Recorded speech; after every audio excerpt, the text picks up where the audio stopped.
চেকই হয়নি। ওখানে চেক হবে দেন। मेरा नाम मोहन, मैं आपके साथ जाएगा। बिल्कुल आज बच्चे भी दिखेंगे ना आज ঠিক ঘড়ির কাঁটায় কাঁটায় বিকেল 3টেতে শুরু হলো আমাদের দ্বিতীয় সাফারি। জানিয়ে রাখি, সাফারি করতে গেলে পারমিটের সময় আপনারা যে ডকুমেন্টস সাবমিট করেছেন সেই ডকুমেন্টস আপনাদের ক্যারি করতে হবে এবং প্রত্যেক গেটে সেই ডকুমেন্টস চেক করা হবে। is better. Like can't I really like that, like big trees? এবারের মতো পান্নাতে এটাই আমাদের শেষ সাফারি। দেখা যাক টাইগার সাইটিং এবার আমাদের ভাগ্যে আছে নাকি। বিকেলের সাফারিটা আমাদের ছিল শেয়ারিং বেসিসে। যেহেতু কম সময়ের জন্য, তাই বিকেলের সাফারিটা আমরা প্রেফার করি শেয়ারিং বেসিসে করতে। पीछे वाले बेंगलोर वाले सर। জঙ্গলে ঢোকার প্রথম আধ ঘন্টার মধ্যেই মনে হলো এবার হয়তো কিছু একটা হতে চলেছে। আমাদের আগের 3টি জিপসি হঠাৎ করেই দাঁড়িয়ে গেল।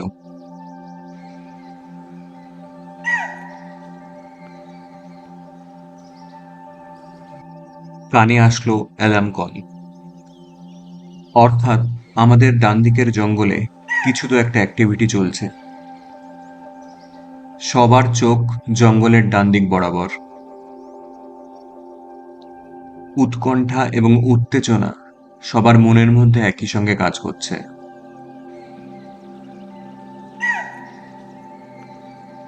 এত ফ্রিকুয়েন্ট অ্যালার্ম কলের একটাই মানে হয়, এখন দেখার সে আমাদের দেখা দিতে চায় কিনা। অ্যালার্ম কল এগোতে থাকলো, তার সাথে সাথে দৌড়াতে থাকলো আমাদের জিপসিগুলো।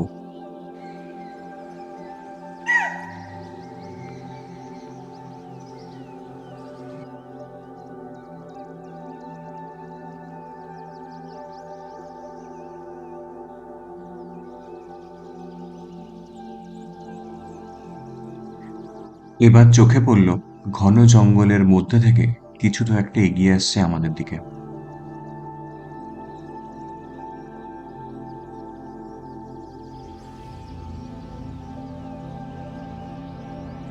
আর সমস্ত উৎকণ্ঠার অবসান ঘটিয়ে এবার ঘাস জমিতে প্রবেশ করল পান্নার বিখ্যাত P151 টাইগ্রেস, যাকে রাইডার নামেও ডাকা হয় বা কুইন অফ পান্না নামেও ডাকা হয়।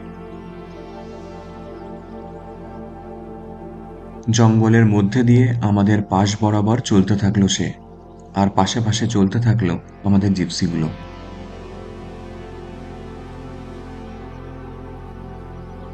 আমাদের গাইড জানালেন সামনেই একটি ওয়াটার হোল আছে,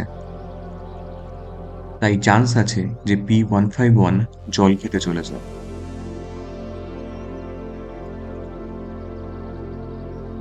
এবং সত্যি সত্যি আমাদের সঙ্গে চলতে চলতে সে ওয়াটার হোল অব্দি গেল এবং জল খাওয়া শুরু করলো।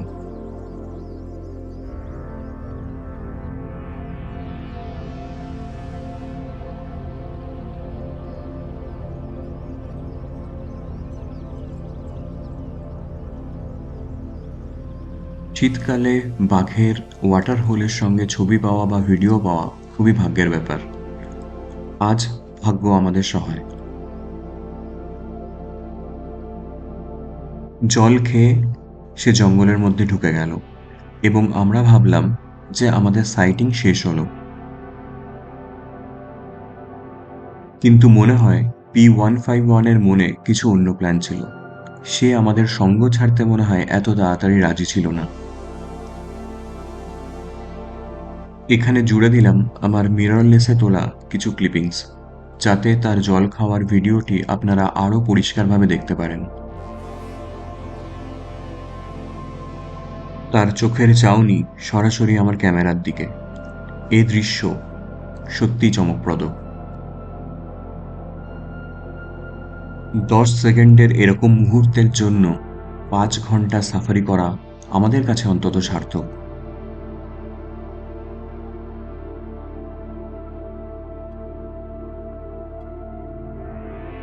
জঙ্গলের মধ্যে থেকে বেরিয়ে মুহূর্তের মধ্যে আবার সে আমাদের সামনে।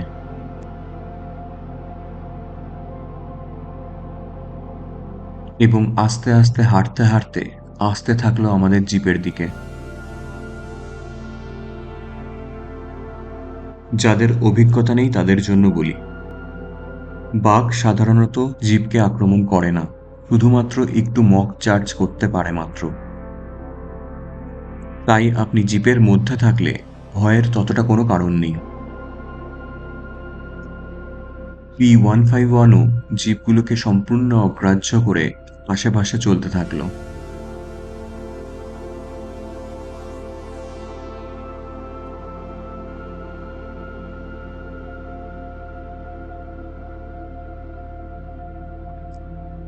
তারপরে শেষে একটু যেন বিরক্ত হয়েই রাস্তা পার হয়ে আস্তে আস্তে ঢুকে গেল আবার জঙ্গলের মধ্যে।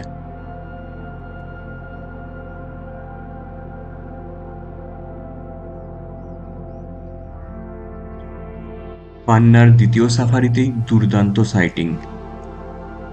আমরা স্যাটিসফাইড আমাদের গাইডও, কারণ তিনিও চান যারা জঙ্গলে আসেন তারা যেন টাইগার সাইটিং করেই ফেরেন।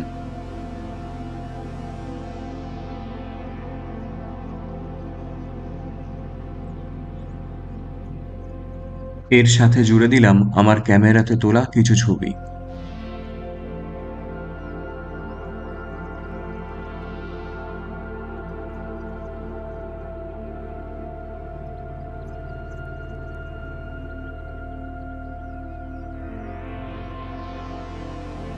तेरे माचकान दिया मैं। पूरी गाड़ी निकल गई आगे। हाँ सिर्फ हम ही बात फिर अब लौट के आ रहे, उनको पता चला ये क्रॉस होने वाली है, निकल रही, तो सब वापसी लौट गई। और वो জিপের আমরা সবাই এবং আমাদের গাইডও এই সাইটিংয়ের এবং আমাদের যত পুরনো সাইটিংস আছে তার গল্প করতে মশগুল। কারণ জঙ্গলে একবার টাইগার সাইটিং হয়ে গেলে সবাই বেশ রিল্যাক্সড হয়ে যায়। এবার আমাদের প্ল্যান জঙ্গলকে উপভোগ করা। পড়ন্ত সূর্যের আলোতে জঙ্গল দুর্দান্ত লাগে। এই সময়টাকে বলা হয় গোল্ডেন আওয়ার। আর এই গোল্ডেন আওয়ারে জঙ্গল, পাখি, যে কোনো জন্তু জানোয়ারই ক্যামেরা এবং চোখের জন্য বেশ উপভোগ্য। পান্নার জঙ্গলের বুক চিরে চলতে থাকলো আমাদের জিপ।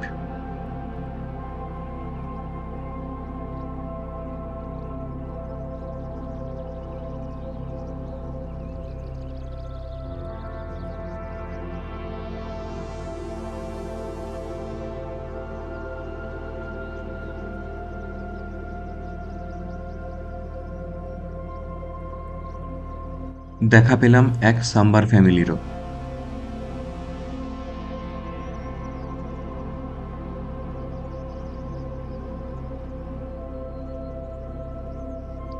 আবার চলে আসলাম আমরা কেন নদীর পাশে।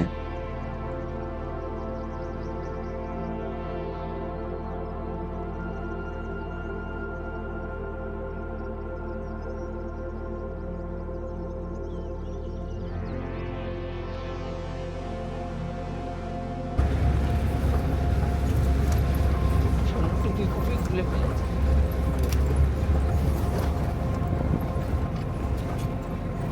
আচ্ছা, এখান থেকে দেখা যাচ্ছে ওদের দেখ কি এধারে ভাইয়া। এবং খবর পেলাম সকালের সেই অল্প দেখা P141 টাইগ্রেস মুভমেন্টে আছে, চান্স আছে এরও সাইডিংয়ের। আমরা চলতে চলতে এসে দাঁড়িয়ে পড়লাম এবার P141 এর টেরিটরিতে, একটি সম্ভাব্য জায়গায় যেখান থেকে সে মুভমেন্ট করে। চলতে থাকলো আবার প্রতীক্ষা।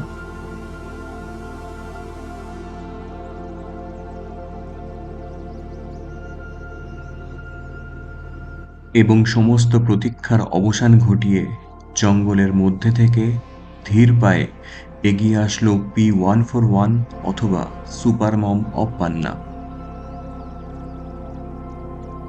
কেন নদীর পাশে এই গোল্ডেন আওয়ারে একদিকে সূর্য ঢলে পড়ছে, আর আমাদের চোখের একদম সামনে দুলকি চালে এগিয়ে আসছে P141। এর থেকে ভালো সাইটিং আর কি হতে পারে? একই দিনে দুবার এরকম দুর্দান্ত সাইটিং সত্যিই জঙ্গলে ভাগ্যের ব্যাপার। আমাদের সামনে দাঁড়িয়ে একটু থমকে একটু পোজ দিয়ে আস্তে আস্তে আবার এগোতে থাকলো সে।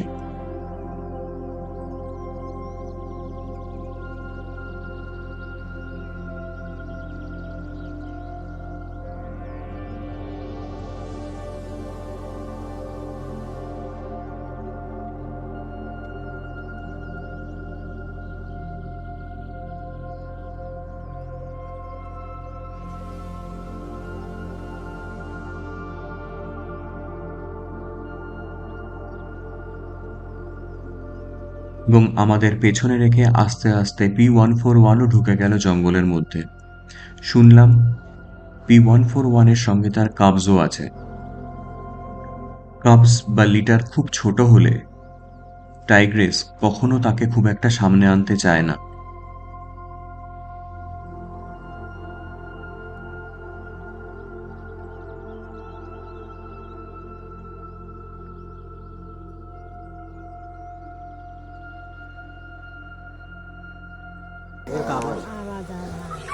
She has cubs. She's calling her cubs. আগে স্যার ফুট হচ্ছে। সাফারির সময় এবার প্রায় শেষের দিকে, তাই আমরা ঠিক করলাম P141-কে তার বাচ্চাদের সঙ্গে থাকতে দিয়ে এবার আমরা আস্তে আস্তে ফেরার পথ ধরবো জঙ্গল দেখতে দেখতে। যে জীবগুলি পরে এসছিল এবং যাদের খুব একটা ভালো সাইটিং হয়নি তারা তখনও দাঁড়িয়ে এই আশায় যদি P141 তার বাচ্চাদের সঙ্গে বাইরে আসে। পান্নার জঙ্গল আজ আমাদের দুটি দুর্দান্ত সাইটিং উপহার দিয়েছে। But she has great eyes, huh? Quick से नहीं देखे इसको इनको देख दिख गई ना। आपको आई था क्लियरली? हाँ I like the first tiger one. Yeah, Those were great. Great. मेल था ना वो?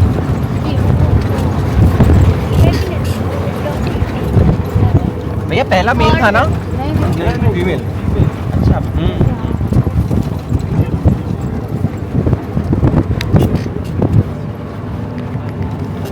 No, I'm talking about her actually. Yes, you saw it first, na coming. Nobody Oh, saw. I have spotted one at Satpura. I could hear him, and I told them, "Guys, वो मेरे पीछे." And he was at a one-arm distance behind me, staring at my face. And उसके पहले दिखा ही नहीं था। नहीं, हमने इसको बहुत फॉलो किया। लाइक पूरी रात वो घूम रहा था। आगे really nice guide. तो उसने बोला वो यहाँ पे आएगी. And there was like some 100 other jeeps at some other point. And then हमको उसकी पैरों में चलने की आवाज़ आ रही है. पे गाइड तो आ रहा है. जो आगे थी वो नहीं मिला उनको। सही। आगे का क्या है हम लोगों के लिए भी पूरा रिस्ट्रिक्शन है ना। मुझे लगा कि सर आप लोग तो चले गए। পান্নার এই দুর্দান্ত জঙ্গলকে এবারের মতো বিদায় জানানোর পালা। তবে আমরা ফিরে আসবো হয়তো অন্য ঋতুতে, কারণ ওই যে বলেছিলাম এক এক ঋতুতে জঙ্গল এক এক রকম ভাবে সুন্দর। এক দুর্দান্ত অভিজ্ঞতা নিয়ে পান্নার জঙ্গলের এবারের মতো আমাদের সাফারি শেষ হলো এবং আমরা বেরিয়ে আসলাম জঙ্গলের কোর জোন থেকে গেটে। একটি খুব গুরুত্বপূর্ণ ইনফরমেশন দিয়ে রাখি আপনাদের। এমপির জঙ্গলগুলিতে খুব আস্তে আস্তে কিন্তু খুব কঠোরভাবে প্রয়োগ করা হচ্ছে একটি নিয়ম, যাতে আপনি আর মোবাইল ফোন নিয়ে জঙ্গলের মধ্যে ঢুকতে না পারেন। তাই যদি জঙ্গলের মধ্যে ছবি তুলতে হয় সেক্ষেত্রে আপনাকে একটি ক্যামেরা ক্যারি করতেই হবে এরপর থেকে।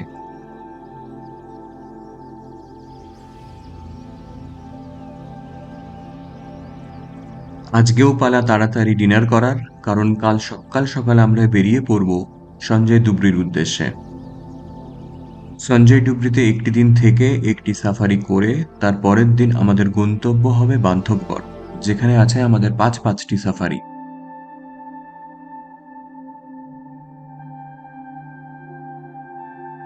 এখানেই এই ভিডিওটি শেষ করলাম এবং পান্না থেকে এবারের মতো বিদায় নিলাম।